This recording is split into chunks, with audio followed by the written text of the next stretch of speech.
आज के व्याख्यान मैत्रेयी पुष्पा के उपन्यासों का कथ्य भाग 3 में आपका स्वागत, वंदन, अभिनंदन। पिछले वक्तव्य में हमने मैत्रेयी जी के उपन्यास चाक के विषय में बातचीत शुरू की थी। हमने जाना था कि किस प्रकार से सारंग एक सुंदर, योग्य, दृढ़ संकल्प से युक्त कथानायिका है, जिसने शकुंतलम, कुमार संभव और सत्य प्रकाश जैसी रचनाओं को गहराई से पढ़ा। गुरुकुल में क्योंकि उसने शिक्षा प्राप्त की थी, इसलिए वो वहाँ पर नारियों पर होने वाले विभिन्न प्रकार के अत्याचारों की साक्षी रही थी। इसलिए शुरू से ही वो पुरुष द्वारा किए जाने वाले अत्याचारों का खुलकर विरोध करती है। उसका विवाह रंजन से होता है। रंजन की फुफेरी विधवा बहन रेशम अपने प्रेमी द्वारा गर्भ धारण करती है। रेशम का जेठ उसकी हत्या कर देता है। सारंग को ये सारी की सारी घटना विचलित करती है और वह अपने जेठ को दंड दिलवाना चाहती है, किंतु उसके पास कोई साक्ष्य नहीं थे, इसलिए उसका जेठ मुक्त हो जाता है। सारंग जानती है कि अब उसका जेठ उसके पीछे पड़ जाएगा, उसके जीवन को खतरा है, इसलिए वो अपने बेटे चंदन को आगरा भेज देती है। सारंग को विश्वास था कि उसका ये काम कि जो उसकी विधवा ननद के साथ जिस प्रकार से उसकी हत्या होती है, ये काम डोरिया ने किया है। डोरिया से प्रतिशोध लेने के लिए सारंग कोलासी सिंह पहलवान को अपने यहाँ बुलाती है और उसकी सेवा, मालिश इत्यादि का काम कलावती चाची को देती है। दंगल में कोलासी डोरिया को पराजित कर देता है। आधुनिक विचारधारा की सारंग की निकटता गांव की पाठशाला के मास्टर श्रीधर के साथ धीरे धीरे बढ़ने लगती है। कालांतर में यही रागात्मक संबंध सारंग और श्रीधर के मध्य घनिष्ठ रूप में स्थापित हो जाता है। जब रंजीत को इस संबंध के विषय में पता चलता है, तो वो न केवल सारंग को भला बुरा कहता है, उसे मारता भी है, किंतु श्रीधर के साथ अपने इस प्रेम संबंध पर सारंग को कहीं से भी आत्म अपराध बोध की अनुभूति नहीं होती। उसे लगता है, मैंने लाज मानी ना व्यभिचार, लहरों में बहते रहे आखिरी हद तक, श्रीधर को देने के लिए मेरे पास था ही क्या, अपना कहने के लिए कुछ भी नहीं, हरी भरी देह जो एक दिन सूख जाएगी, मुरझा जाएगी। वो इस प्रेम संबंध को सहज प्रवाहित होने वाला एक घटना चक्र मानती है। सारंग द्वारा श्रीधर को यह समर्पण उसका अपने पति के प्रति अन्याय कहा जा सकता है। लेखिका ने चाहे इस संदर्भ में उपन्यास में कितने भी तर्क क्यों ना दिए हों, किंतु भारतीय परिप्रेक्ष्य में यदि हम देखें तो ये कुतर्क कहे जाएंगे, इनको हम किसी भी तरह से सही नहीं ठहरा सकते। पुरुष सत्तात्मक समाज में पुरुष द्वारा पत्नी से इतर अभिसार करने को यदि क्षम्य समझ लिया जाता है, तो इसका ये अर्थ कदापि नहीं निकल सकता कि स्त्री भी इस प्रकार के अभिसार के लिए स्वतंत्र है। श्रीधर के प्रोत्साहन पर सारंग गांव के चुनाव में रंजीत सिंह के प्रतिपक्ष में खड़ी होती है। वे गांव के प्रत्येक घर में जाकर चुनाव के लिए प्रचार करती है। लेखिका उसका मनोबल बढ़ाते हुए और उसे नारी के अधिकारों के प्रति सजग सचेत करते हुए उपन्यास में लिखती हैं, जब घर परिवार में औरत का दखल हो सकता है तो राजकाज में क्यों नहीं। तुम पढ़ी लिखी हो, खूब जानती हो, हमारे संविधान में औरत को बराबरी का दर्जा मिला है। तुम कब तक औरत के पत्नी होने की दुहाई देती रहोगी। मैत्री जी ने हमेशा नारी को शिक्षित होकर स्वतंत्र अस्तित्व कायम रखने की प्रेरणा दी है। उनका ये दृढ़ विश्वास है कि घर की चार दीवारी के अंदर अगर स्त्री अपने परिवार को सुचारू रूप से चलाने में सक्षम है तो शिक्षा अर्जित करके वो घर के बाहर निकलकर भी पुरुष के कंधे से कंधा मिलाकर सहयोग कर सकती है। गांव की भ्रष्ट राजनीति में अन्याय का विरोध करने पर गुंडे श्रीधर को पीटते हैं। सारंग को जब ये पता चलता है तो वह श्रीधर की सेवा करती है और उस सेवा के कारण श्रीधर शीघ्र ही स्वास्थ्य लाभ पाने लगता है। उपन्यास में वस्तुतः श्रीधर वह चाक है जिस पर सारंग के क्रांतिकारी व्यक्तित्व का निर्माण हो रहा था। जिस तरह से चाक पर मिट्टी के विभिन्न प्रकार के बर्तन कलाकृतियां बनती हैं, उन्हें एक आकृति दी जाती है, एक शेप दिया जाता है, उसके बाद उन्हें धूप में पकाया जाता है। उसी तरह से श्रीधर सारंग के क्रांतिकारी व्यक्तित्व को निर्मित कर रहा था।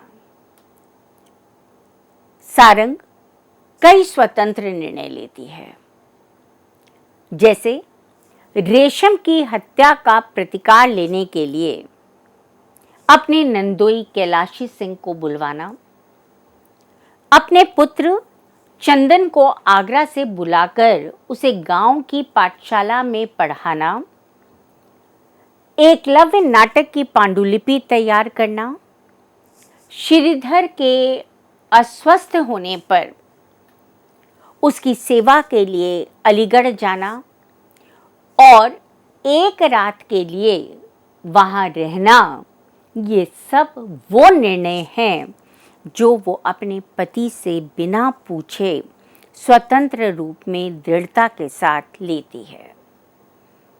सारंग ग्राम प्रधान का चुनाव लड़ती है, ग्रामीण स्त्रियों को इकट्ठा करती है, संगठित करती है और अन्याय के विरुद्ध आवाज उठाने के लिए प्रेरित करती है। वो कहते हैं कि जब तक हम अन्याय का प्रतिकार नहीं करेंगे, अन्याय के विरुद्ध अपनी आवाज बुलंद नहीं करेंगे, तब तक मुक्ति कैसे मिल सकती है। ये मुक्ति हमें किसी व्यक्ति विशेष से नहीं चाहिए, ये मुक्ति हमें बंधनों से चाहिए। इस चुनाव का क्या परिणाम निकलता है, इस विषय पे लेखिका अंत तक मौन रही हैं। ये चाक रूढ़ियों का, जकड़नों का, परंपराओं का, संस्कृतियों के बंधनों को तोड़कर आधुनिक मूल्यों को गढ़ता है। ये मानता है कि जब तक हम पुरानी रूढ़ियों में अपने आप को फंसाए रखेंगे तब तक हम आगे नहीं बढ़ सकते। वो मूल्य जिन पर अब तक समाज टिका हुआ था, आधुनिक परिवेश में वो मूल्य अपना अर्थ खोने लगे हैं। अतः बहुत ज़रूरी हो गया है कि हम नए मूल्यों का अन्वेषण करें। हम खोजें कि अब हमें क्या चाहिए और तदनुरूप हम अपने व्यक्तित्व में परिवर्तन लाएं। आज स्त्री पुरुषत्ववादी जो सोच है उससे मुक्त होना चाहती है, अपने लिए स्वयं निर्णय लेना चाहती है। ये ज़रूरी नहीं है कि वो जो भी निर्णय ले वो उचित ही हो, किंतु वो चाहती है कि अपनी असफलता के लिए वो स्वयं को दोषी माने और उस असफलता से प्रेरणा लेकर वो अपने लिए आगे सफलता के द्वार खोले। कहती है, मैत्री पुष्पा ने अपने उपन्यास में ये लिखा है कि रस्सी के फंदे पर झूलती रुक्मणी, कुएं में कूदने वाली रामदेई, करबन नदी में समाधिस्थ नारायणी, ये बेबस औरतें सीता मैया की तरह भूमि प्रवेश कर अपने शील सती की खातिर कुर्बान हो गईं। ये ही नहीं और ना जाने कितनी। कोई इनसे नहीं पूछ रहा था कि अगर तुम्हें निर्णय लेने का, फैसला लेने का अधिकार दिया जाए तो तुम क्या निर्णय लोगी। पुरुष ने इनके लिए निर्णय लिया और इन्हें अपने सत्यत्व को साबित करने के लिए, उसको प्रमाणित करने के लिए कभी भूमि प्रवेश करना पड़ा तो कभी कुएं में कूदकर अपनी जान देनी पड़ी। क्या ये संभव नहीं था कि ऐसा कुछ भी ना हो और ये अपने जीवन को उसी तरह से आगे बढ़ाती जाएं। लेखिका का चौथा उपन्यास है झूला नट। मैत्री पुष्पा जी का ये एक लघु उपन्यास है। इसकी नायिका शीलो पति की उपेक्षा, तिरस्कार को अपनी अजय जिजीप्सा के कारण न केवल सहन करती रहती है, सामाजिक रूढ़ियों, सामाजिक अंधविश्वासों का भी खुलकर विरोध करती है। उपन्यास विवाह संस्था पर प्रश्न चिन्ह लगाता है। पुलिस विभाग में कार्यरत शीलो का पति शहर में एक दूसरी स्त्री के साथ पत्नीवत रहने लगता है। गांव में शीलो अपनी सास और अपने देवर के साथ रहती है। शीलो की सास उसके दुख को समझती है, जानती है, पर चुप रहती है। एक अपराध बोध उसे अंदर ही अंदर खाए जाता है और एक दिन वो निर्णय लेती है कि अपने दूसरे बेटे बाल किशन से शीलो पर चादर डलवा दे और उसे भविष्य के लिए सुरक्षित कर दे। बचपन में शीलो का विवाह सुमेर के साथ तय कर दिया गया था। पुलिस में अच्छे विभाग पर तैनात सुमेर विवाह के बाद जब अपनी पत्नी शीलो को देखता है तो कहीं ना कहीं विचलित हो जाता है। शीलो की 6 उंगलियां थीं, साधारण नैन नक्श वाली थी और तांबिया गोल चेहरा। ये उसे ऐसा लगता है जैसे किसी ने उसे दंड दे दिया हो और वो अपनी निरपराध पत्नी शीलो को त्याग देता है, शहर जाता है और वहां पर दूसरी स्त्री के साथ रहने लगता है।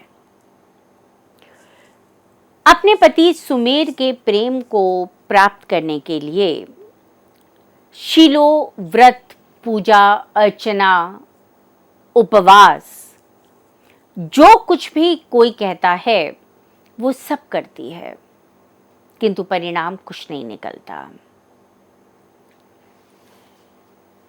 जिन देवी देवताओं को मनाने के लिए वो इतने व्रत, इतने उपवास रखती है, वो देवी देवता भी सुमेर के दिल को पिघला नहीं पाते। शीलो की विधवा सास जानती है कि शीलो की क्या आवश्यकताएं हैं, और इसलिए जब उन्हें पता चलता है कि सुमेर चुपचाप दूसरा विवाह करके शहर में रह रहा है, तब वह अपने दूसरे बेटे बालकिशन और शीलो को एक साथ कर देती है। सास चाहती है कि बालकिशन और शीलो का ये संबंध समाज की स्वीकृति प्राप्त कर ले, और इसलिए वो शीलो से बछिया कराना चाहती है। ये उस समाज की, उस अंचल विशेष की एक रीति है जिसमें ये मान लिया जाता है कि बछिया कराने से स्त्री और पुरुष दोनों पति पत्नी के रूप में साथ रहने के लिए समाज द्वारा स्वीकार कर लिए गए हैं। शीलो सास की ये बात नहीं मानती, विद्रोह कर उठती है। वो कहती है, 7 भंवरे आंगिन साक्षी और बारातियों के आगे वचन भरकर संगी मुझे त्याग गया, तो अच्छिया बछिया का क्या विश्वास करूं। जिस व्यक्ति के साथ मैंने फेरे लिए थे, मेरे घर बारात आई थी, सारा समाज इकट्ठा हुआ था, जब वह व्यक्ति मुझे बिना किसी अपराध के छोड़कर चला गया, जब मैं उसका कुछ नहीं बिगाड़ पाई, तो अब मैं ये बछिया जो रीति है उसे क्यों करूं। शीलो और बालकिशन का संबंध जब सुमेर को पता चलता है तो बौखला जाता है, और इस संबंध को अनुचित ठहराता हुआ शीलो को उचितानुचित जो उसके मन में आता है कहता है। शीलो अपने अस्तित्व, अपनी इच्छाओं को अब समझने लगी थी। वे सुमेर को ऐसा उत्तर देती है कि सुमेर चुप हो जाता है। वो कहती है, बालकिशन तो ऐसे ही हैं हमारे लिए जैसे तुम्हारे लिए तुम्हारी दूसरी औरत, बिन ब्याही मन मर्जी की। सच मानो, बालकिशन भी इससे ज्यादा कुछ नहीं।